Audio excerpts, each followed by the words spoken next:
dia a todos. Bom dia. Que a graça e a paz esteja com todos. Amém? Amém. Nesses próximos domingos vamos falar sobre conexão com Deus. E uma das formas da gente se conectar com Deus é através da oração. E parece que a oração parece ser uma coisa muito simples, né? As pessoas geralmente são simplistas de dizer assim, a oração é conversar com Deus. Mas a gente vai perceber que a oração dá muita confusão. A gente percebe que na questão da oração tem muitos pensamentos, muitas ideias, que às vezes a gente se perde a respeito da oração. Por exemplo, talvez para alguns que já vieram aqui algumas vezes vão perceber que quando a gente ora, por exemplo, a gente fecha os olhos. E talvez você que veio pela primeira vez vai pensar, por que eles estão fechando os olhos? E talvez você feche os olhos e nem sabe por quê, né? Mas é assim. Alguns acham que uma oração que você levanta as mãos é mais poderosa do que uma oração que você fica com, talvez, a mão no bolso, assim. Mas o cara ora daquele jeito, que oração mais esquisita. Essa oração nem vai passar do teto. Mas a pessoa que levanta as mãos, ou que ajoelha, ou num lugar especial. Então, por exemplo, orar na igreja é legal, mas orar em casa acho que não faz tanto efeito assim. Ou, de repente, puxa, aquela pessoa, aquele irmão, aquela irmã, aquela pessoa, uma pessoa que sempre está orando, buscando a Deus. Eu oro uma vez por sei lá quando e nem, né? A oração dele é mais poderosa que a minha. Então, se eu for pedir oração, eu vou pedir oração para quem ora muito, porque acho que o cara é mais poderoso na oração. E o outro, acho que o cara não tem cara que ora não, então não vou nem pedir oração para ele. E a confusão, a gente arma uma confusão a respeito de oração, que o negócio embola. Então, por isso que a gente quer compartilhar um pouquinho a respeito da oração.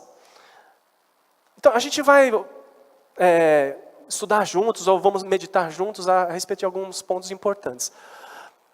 Tem um pesquisador, ele é britânico, chama Justin Barrett. Ele é um pesquisador da Universidade de Oxford, e ao analisar várias pesquisas, ele analisou várias pesquisas americanas, de universidades americanas. Ele chegou à conclusão, ele defende que todos nós nascemos acreditando em Deus. Deixa eu tentar explicar melhor. Independente da sua origem, da sua cultura, do seu país, independente da sua família, aonde você nasce, independente de qualquer coisa, dentro do ser humano, o ser humano, ele é naturalmente, de uma certa forma, acredita em algo espiritual. Ele acredita que existe alguma coisa além. Então, é natural isso do ser humano, de todos nós. No decorrer da vida, no passar do tempo da vida, muitas vezes a gente vai perdendo essa fé, vai deixando essas questões espirituais, vamos deixando de lado. Mas, de uma forma geral, ele chegou a essa conclusão, de que todo ser humano, de alguma forma, acredita em uma divindade, vamos dizer assim. Você pode perceber que criança, né, quando a gente tem crianças pequenas, os nossos filhos não eram diferentes. Criança pequena, às vezes tem medo de escuro, tem medo de acha que tem alguma coisa ali. Na verdade, a alma dela, o coração dela, ela como ser humano, ela parece ter uma ligação além. Às vezes a gente acha que não tem nada, mas o ser humano é assim. Só que aí, imagina a confusão que isso não dá. Você já parou para se perguntar por que tem tantas religiões? Assim, você tem noção de quantas religiões existem catalogadas? Existe uma pesquisa que aponta que existem hoje 10 mil religiões diferentes. 10 mil. Eu não faço nem ideia. Talvez as mais tradicionais, as maiores, são o cristianismo, islamismo, budismo, espiritismo, são as maiores. Mas são 10 mil existentes hoje. Você parou para perguntar, mas por que tem tanta religião assim? E assim, há pontos comuns entre várias religiões, né? Coisas defendidas, coisas que se acredita nas diversas religiões. Porém, ao mesmo tempo, existem muitos caminhos diferentes.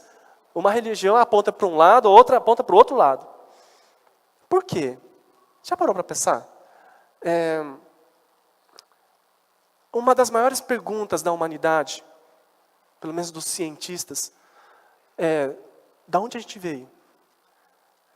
Como é que tudo isso se formou? Como é que se criou tudo isso? A gente quer saber a nossa origem. Talvez alguns de vocês passaram por isso, ou talvez vocês conheçam pessoas que um dia, na vida delas, elas descobriram que os pais dessa pessoa não eram pais biológicos, mas ele descobriu que era adotivo. Algumas pessoas falaram, tudo bem, estou desencanado com isso, os meus pais mesmo são aqueles que me criaram. Mas a maior parte das pessoas, quando tem essa descoberta, elas querem saber, quem são meus pais? Aonde eu fui gerado? Aonde eu nasci? Onde era a minha casa? Onde eu passei minha infância, que eu não me lembro mais? São perguntas que a gente faz a respeito da nossa vida. A gente tem essa curiosidade, a gente tem dentro da gente esse desejo de descobrir qual é a nossa origem. E não é diferente, a religião também é uma tentativa do ser humano descobrir algo que os nossos olhos não conseguem enxergar. É por isso que existem 10 mil, hoje pelo menos, catalogadas. Algumas no passado surgiram, desapareceram, mas hoje são 10 mil. Pesquisas apontam que 85% da população seguem uma forma de religião. Se você pegar toda a humanidade, 85% delas, a grande maioria, de alguma forma, tem a sua religião. Tem a sua forma de crença, de um entendimento, de uma busca ou de alguma fé, vamos dizer assim, a respeito da vida espiritual. 85% da humanidade. Algumas pessoas não acreditam em nada. Elas têm o seu direito de não acreditar em nada, mas a maior parte da população acredita em alguma coisa. Só para você ver como que a coisa é complicada. Só na Índia estão catalogadas oficialmente 330 milhões de deuses. Oficialmente. Não oficialmente existem muito mais. Você pode, se você fosse, talvez vivesse na Índia ou fosse indiano e você tivesse essa crença, essa fé, você pode passar a vida inteira, talvez adorando um Deus por dia, ou um em cada meio período. Você pode viver e você não vai conseguir adorar todos os deuses que tem lá. Não dá. 330 milhões. O cristianismo é a maior religião do mundo, com 2,3 bilhões de seguidores. Cristianismo de uma forma geral, né? Assim, pegando todas as vertentes e todas as suas divisões, vamos dizer assim. O islamismo será a maior religião em 2070, aponta o estudo. Então, se o crescimento do islamismo, como está hoje, continuar da mesma forma, em 2070 vai ser a maior religião do mundo. Na verdade, o islamismo, daqueles que seguem o islamismo, geralmente é assim. A população que cresce, ela cresce mais do que a média normal da humanidade. Então, o crescimento deles é muito rápido, populacionalmente falando.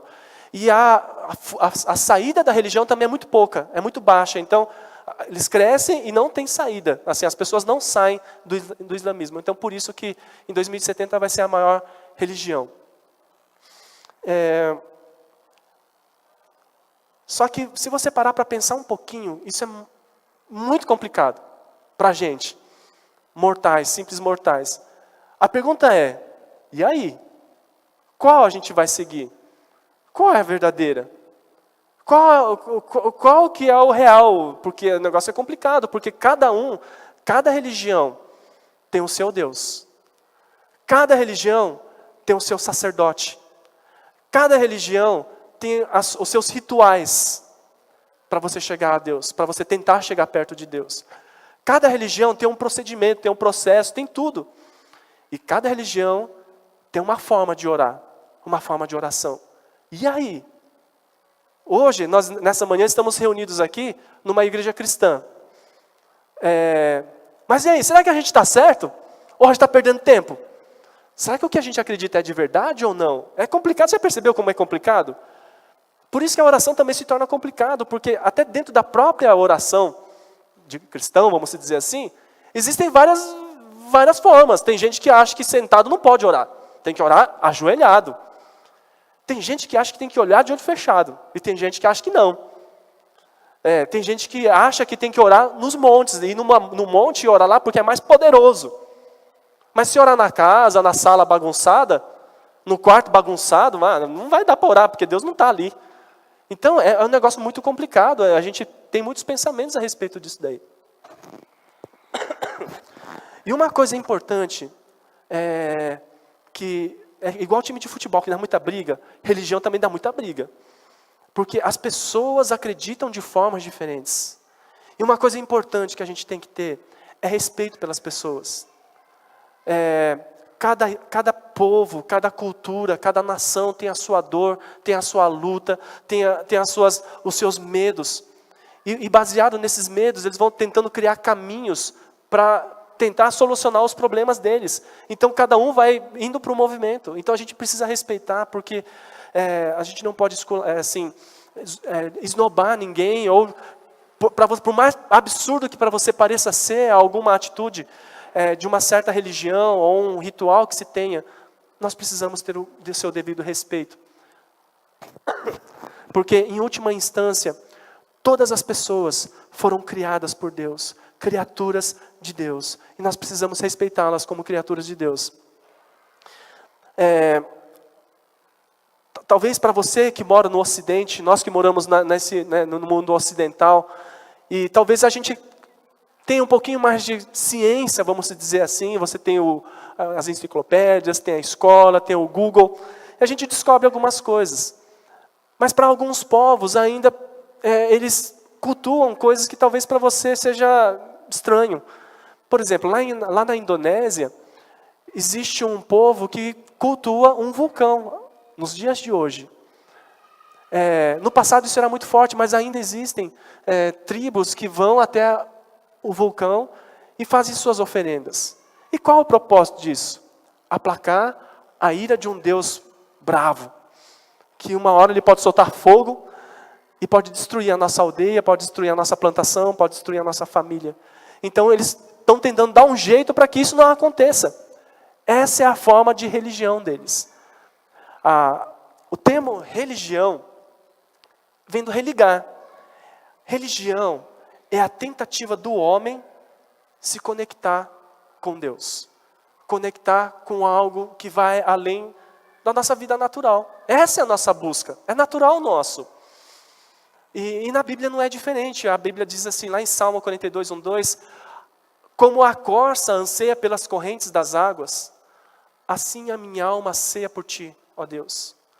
E você já ficou com muita sede? Muita sede, assim, nem saliva dá mais, assim, você tenta engolir, não dá. Você tem sede.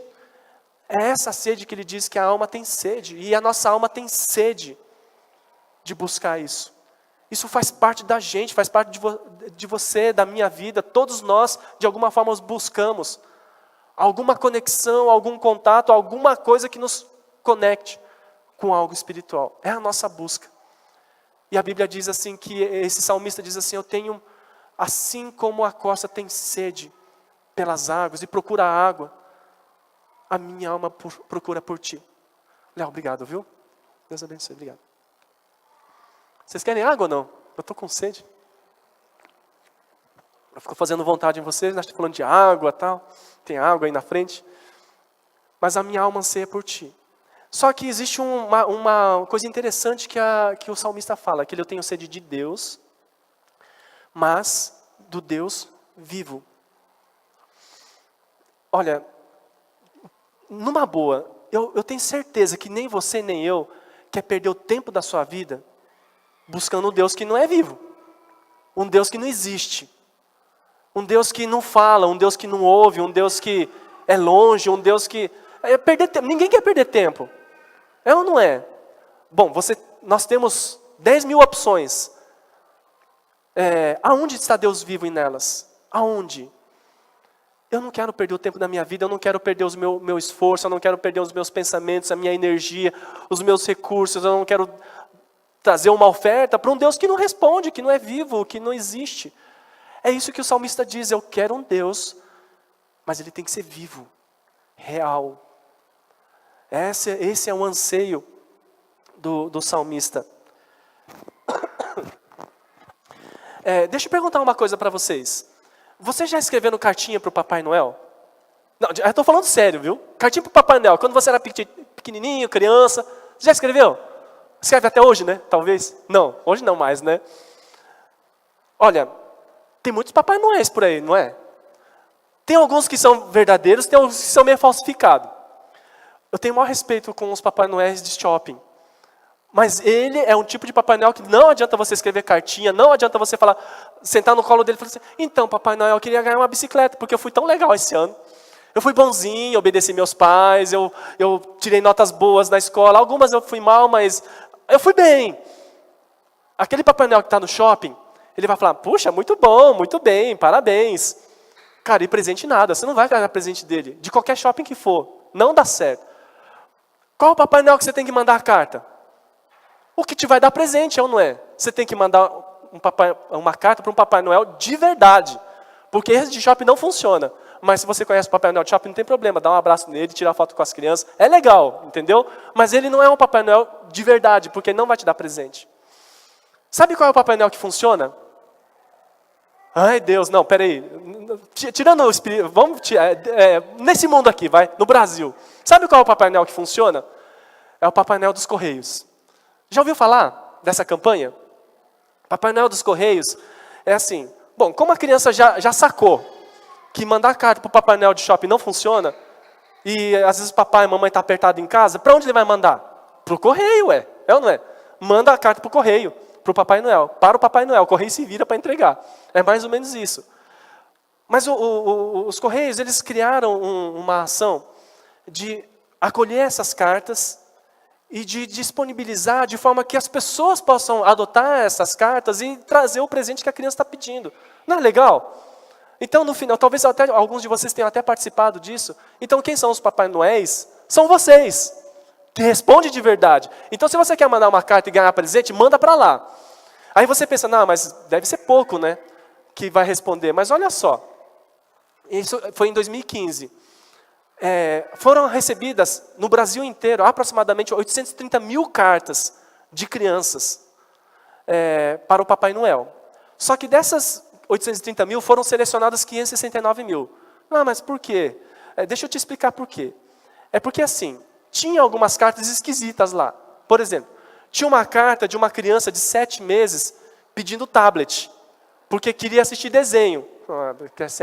Aí já fica meio esquisito, né? Então, acho que isso aqui está meio estranho, vamos rapar fora. Aí tinha uma outra carta de uma criança de 6 anos pedindo um tênis 41. Ué, como assim tênis 41? Bom, era uma carta que tinha lá, então o pessoal rapou fora também. São essas cartas que o pessoal vai tirando. Tinha uma outra criança que pediu, assim, o não você já tem, certo? Para pedir, é fácil pedir. Então, tinha uma criança de 1 ano e meio, ela pediu um notebook para ela. E aí ela assim, olha, se puder também, dar um kit de maquiagem para a mamãe, seria legal. Ele já pediu 2 coisas ao mesmo tempo. Então tem umas cartas meio esquisitas lá, que eles rapam fora. E tem outro detalhe também. Se você tiver mais do que 10 anos, você não pode mandar carta lá, porque o máximo, o limite de idade é 10 anos. Tá bom? E não adianta usar seu neto, seu filho, para ficar pedindo coisa para você. Pode ser que passe. Mas enfim, é por isso que diminuiu para 569 mil. E dessas 569 mil, 459 mil foram adotadas. Sabe o que isso significa? 80% dos pedidos das crianças foram atendidas por pessoas em 2015. 80%, cara. É bastante coisa. Então, é quase garantido que se você pedir alguma coisa, você vai ganhar. Então, é para esse Papai Noel que você tem que mandar a sua carta. A oração, a conexão, a conversa com Deus é exatamente a mesma coisa. Para quem você vai mandar a tua carta? Para quem você vai, com quem você vai conversar? Essa é a questão. Com todo respeito a outros demais Papai Noéis de shopping, ou o vovô de casa, ou o tio, né? Alguma coisa. Esses ainda traz presente, mas com todo respeito, mas a gente precisa saber qual é o endereço certo. Aonde está o Deus vivo que realmente responde?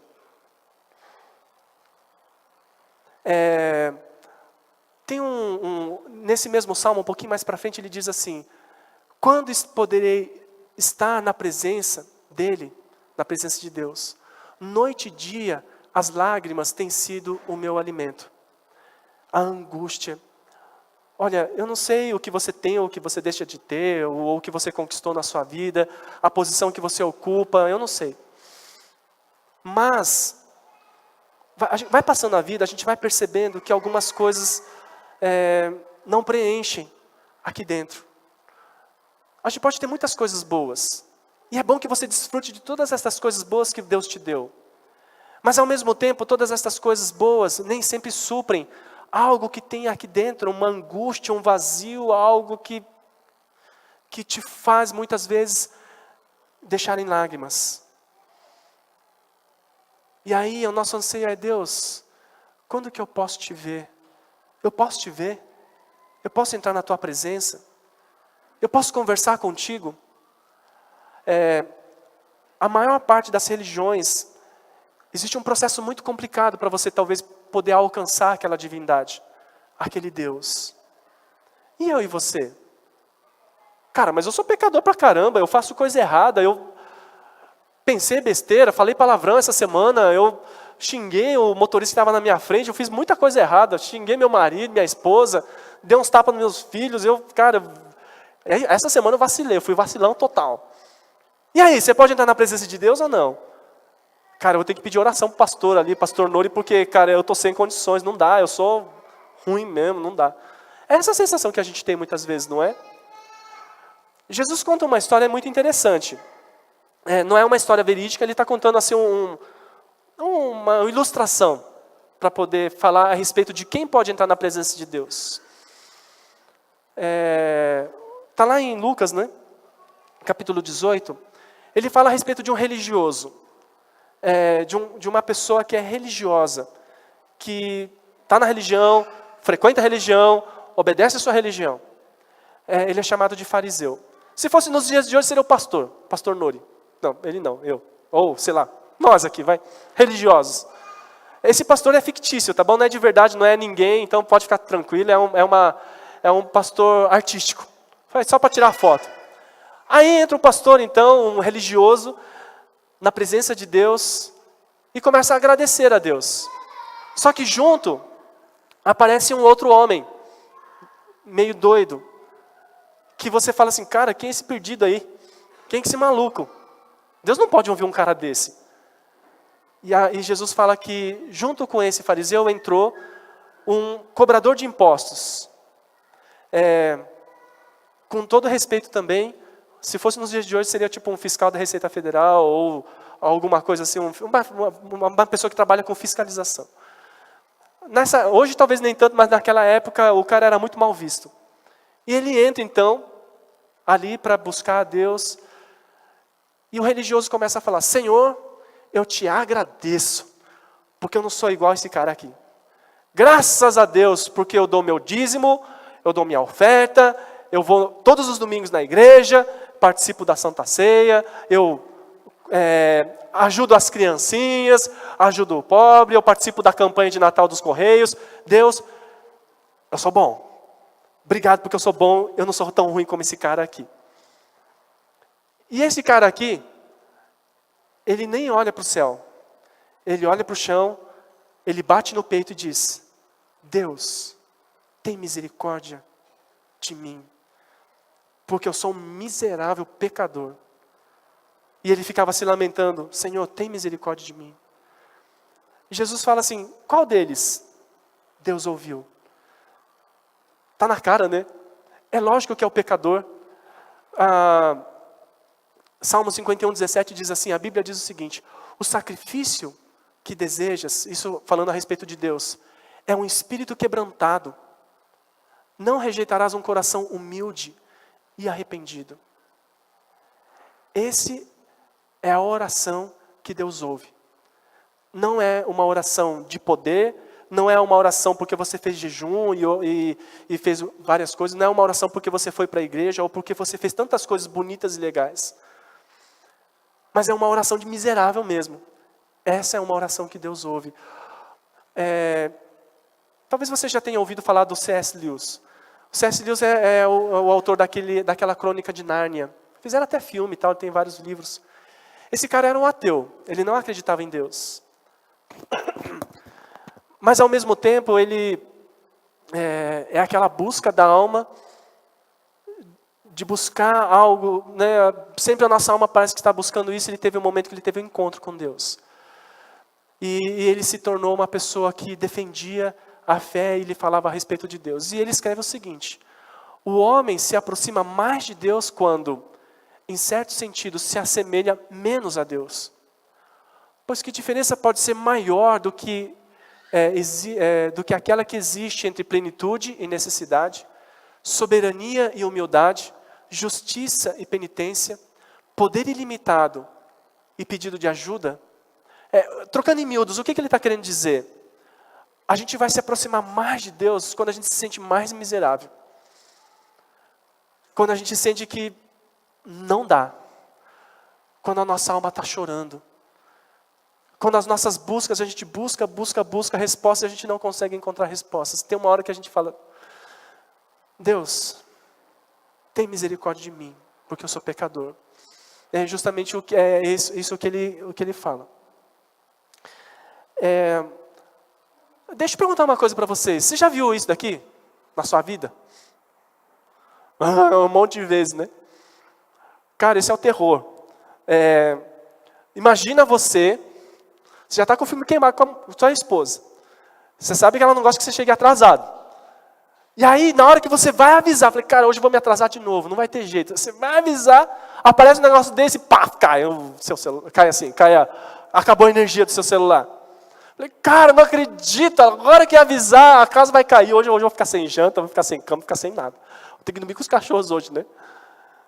Cara, é terrível. E cara, não adianta você falar para sua esposa com cara de nada. Então, amorzinho, sabe o que é? É que acabou a bateria do celular. Fala, cara, essa não cola mais, meu filho. Já furou o pneu do teu carro, não é? Já furou o pneu do teu carro. O cachorro ficou doente. O chefe te pegou. Que mais? Acabou a bateria do celular. Cara, mais uma. Ah, não vem com essa pra mim. Não é assim. Cara, não cola mais. Mas às vezes acontece. O cara é terrível isso daí. Ou quando você...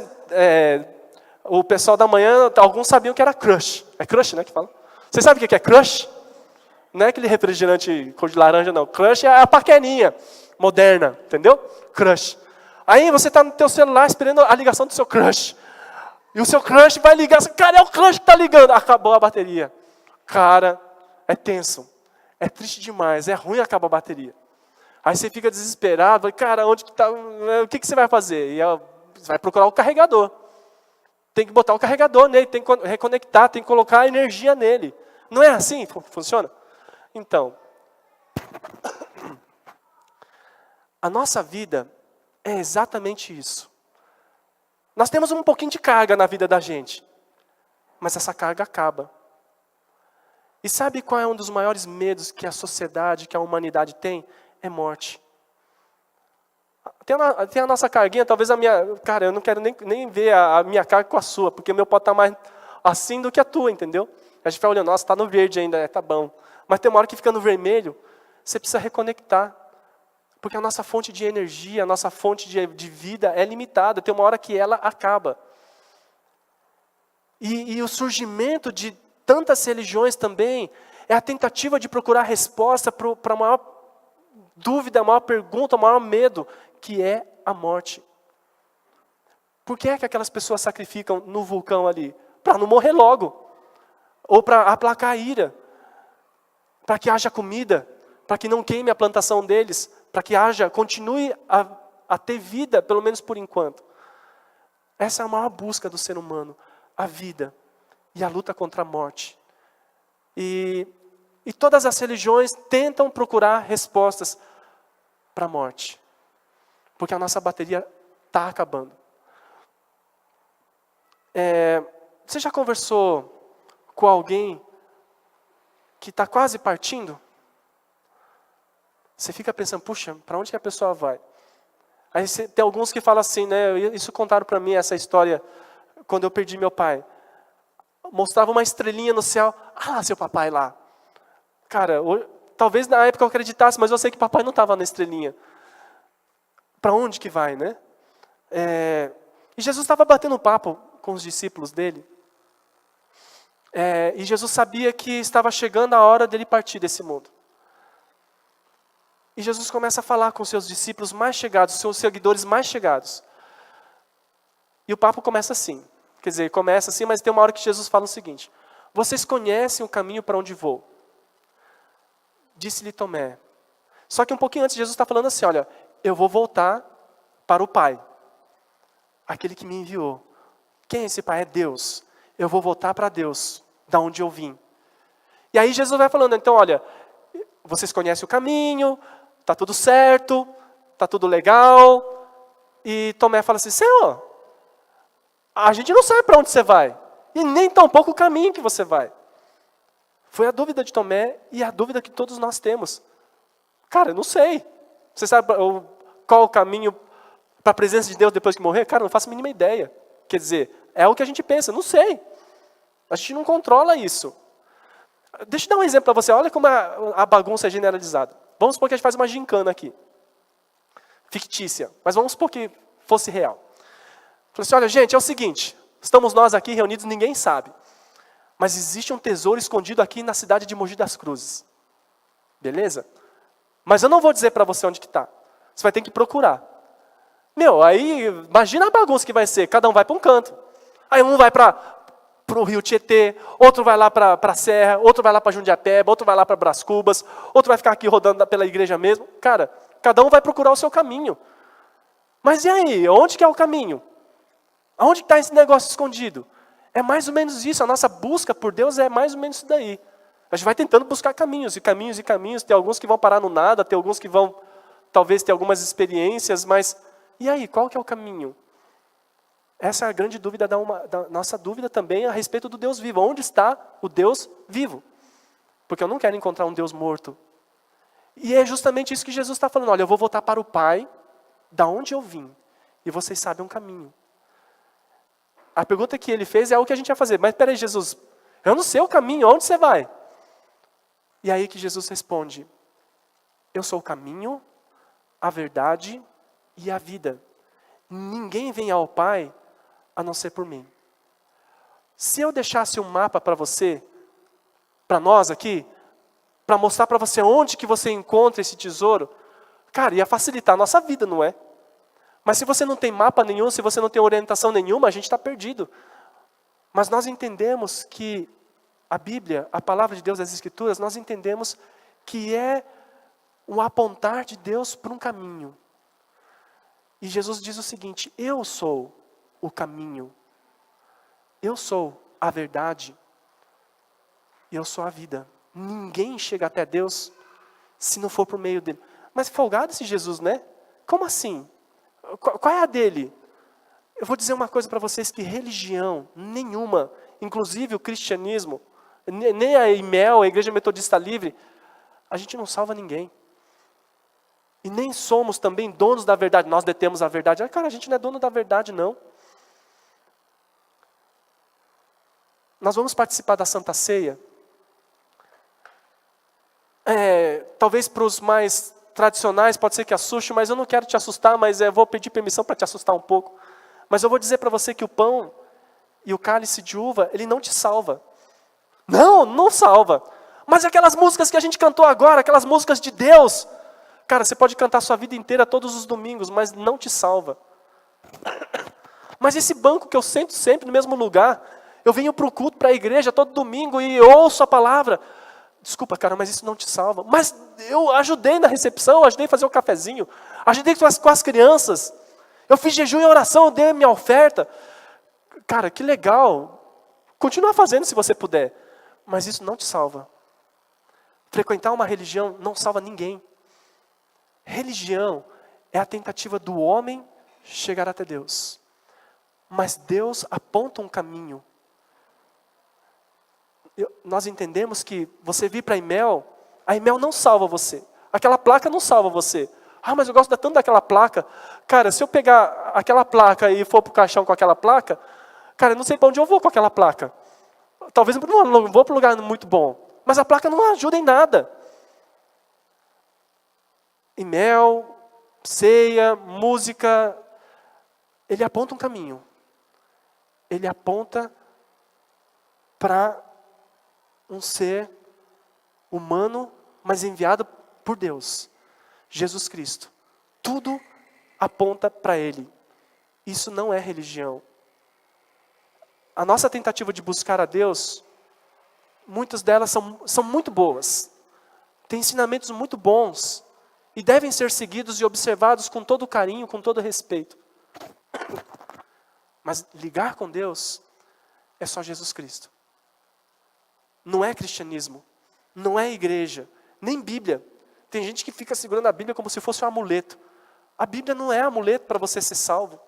A Bíblia aponta para um caminho.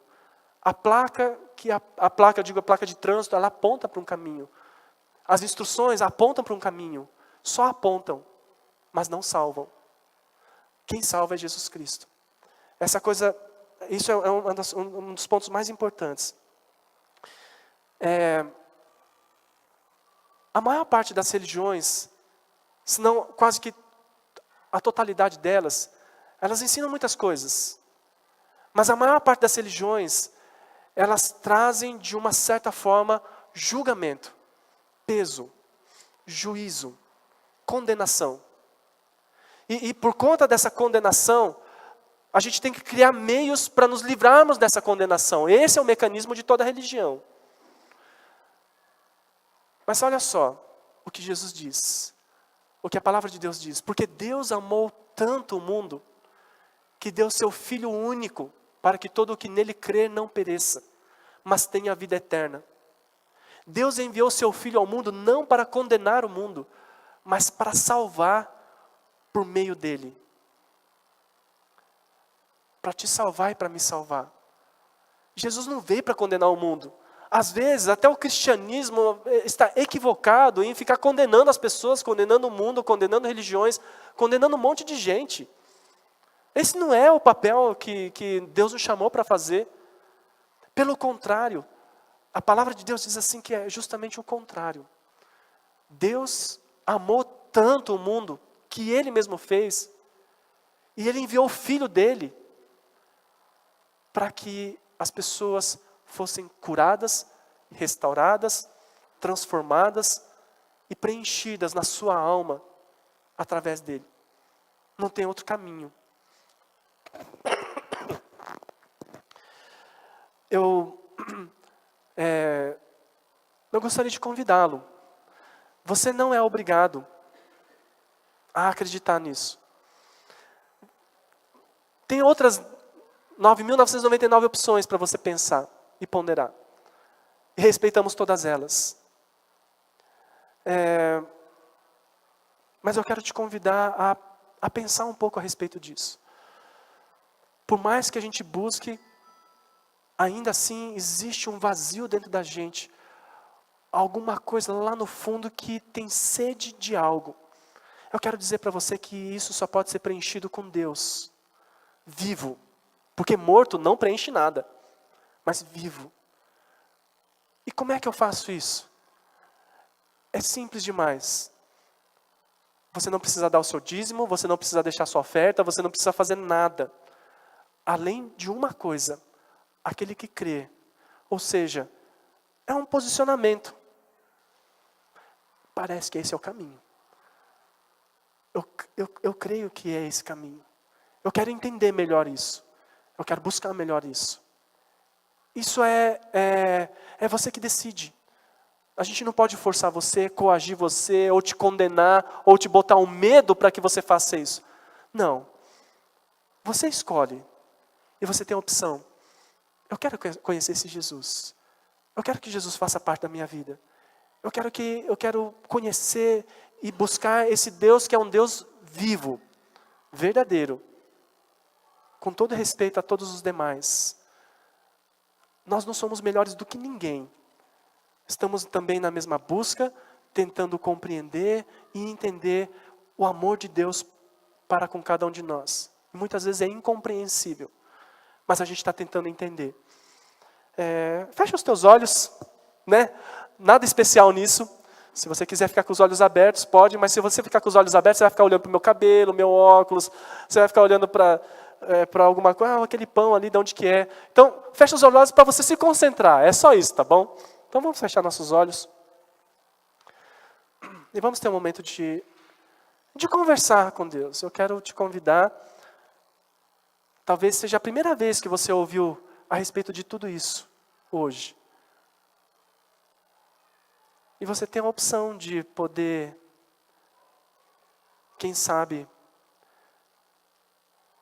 buscar um pouco mais a respeito do que Deus tem, do que Deus revelou, do que Deus tem mostrado, porque eu tenho certeza de que Deus mostrou o caminho dele, que é diferente do nosso, das nossas tentativas.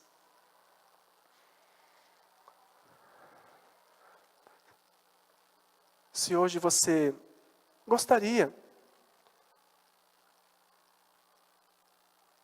de convidar a Jesus para fazer parte da sua vida, então você pode fazer nesse momento. Eu vou fazer uma oração, lentamente você vai repetindo dentro do seu coração, silenciosamente mesmo, aonde você está. Eu vou fazer uma oração para convidar Jesus para fazer parte da minha vida. E se assim for o seu desejo, você pode fazer também. Senhor Deus, a minha alma tem sede de um Deus vivo. E eu quero buscar esse Deus vivo. Senhor,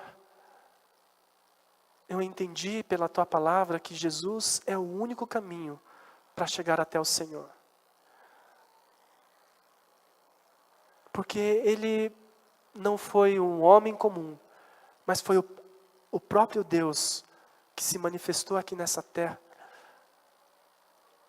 para mostrar e apontar o caminho para o Pai. E eu quero convidar a Jesus para fazer parte da minha vida, da minha história. Eu peço perdão pelos meus pecados, os meus erros. Eu quero receber o perdão do Senhor. Eu creio que Jesus morreu naquela cruz por mim. E hoje está vivo. E eu quero te receber, te convidar para ser o meu Senhor e meu Salvador. Em nome de Jesus. Amém. Senhor Deus, queremos agradecer por podermos nessa manhã ouvir a respeito dessa reconexão com Deus. Nós percebemos, ó Deus, que a nossa vida é limitada. Nós precisamos de uma reconexão. De alguém que tenha poder para nos dar vida.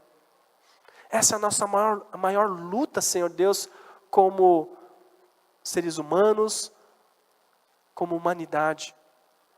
Então, Senhor Deus, nós oramos agora pedindo para que o Senhor venha derramar da Tua vida sobre todos nós. Daqueles que hoje, Senhor Deus, decidiram seguir a Jesus, de poder conhecer um pouco mais, eu oro pedindo para que o Teu Santo Espírito, a Tua presença, venha, Senhor Deus, sobre estas pessoas. E também, Senhor Deus, sobre cada um, ó Deus, que tem as suas dúvidas, as suas angústias, as suas dores. Deus, visita a cada uma delas por conta do Teu amor, Senhor Deus, para com cada um de nós. E abençoa, Senhor Deus. Nós oramos, ó Deus, ajuda-nos, por meio da Tua palavra, encontrar a verdade. Derrama da Tua paz e ajuda-nos a ter experiências com um Deus que realmente é vivo, um Deus que realmente responde, um Deus que realmente transforma, que cuida, que nos preenche, Senhor Deus, lá na alma, aquela sequidão, aquela angústia, Senhor Deus, que permeia as nossas mentes, os nossos corações por tanto tempo. Pai, nós assim queremos orar e agradecer. E obrigado, Senhor Deus, pela Tua presença nessa manhã. Em nome de Jesus é que oramos. Amém, Senhor Deus. Amém. Amém. Pastor Noni?